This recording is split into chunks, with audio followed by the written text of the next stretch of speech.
சரி, பெங்களூர்ல முஸ்தாஃபா அப்படின்னு ஒருத்தர் வந்து இட்லி தோசை மாவு தயாரிக்கிற கம்பெனி ஓப்பன் பண்றாரு.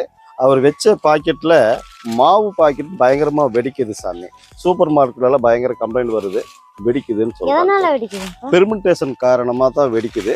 பெர்மெண்டேஷன் என்றால் என்னன்னு அன்னைக்கு தான் அவர் கண்டுபிடிக்கிறார் சாமி. இது எல்லாத்துக்கும் வர்ற ப்ராப்ளம் தான். இது மாதிரி ஒரு என்டர்பிரினர் வந்து இது மாதிரி இடங்கள்ல எக்ஸிட் ஆயிடுவாங்க. அந்த நெகட்டிவ் கமெண்ட்டுக்கு வந்து பயந்துட்டு பிஸ்னஸை க்ளோஸ் பண்ணிட்டு போவாங்க. அவர் தைரியமாக நின்று அதுக்கு சொல்யூஷன் தேடுறாரு. எப்பவுமே problem gives a golden key for golden gate சாமி. அதற்கு அவர் கிடைச்ச பரிசு வந்து ஒரு 800 கோடி டேர்ன் ஓவர் பண்ற கம்பெனியா இன்னைக்கு அது மாறி இருக்குது. ஐடி இட்லி தோசைங்கிற பேர்லயே அது வந்துருச்சு சாமி. அதுக்கப்புறம் அந்த செக்டர் வந்து மிகப்பெரிய பிரம்மாண்டமா வளருது. புது பிராண்ட்ஸ் நிறைய வந்துருச்சு. எஸ்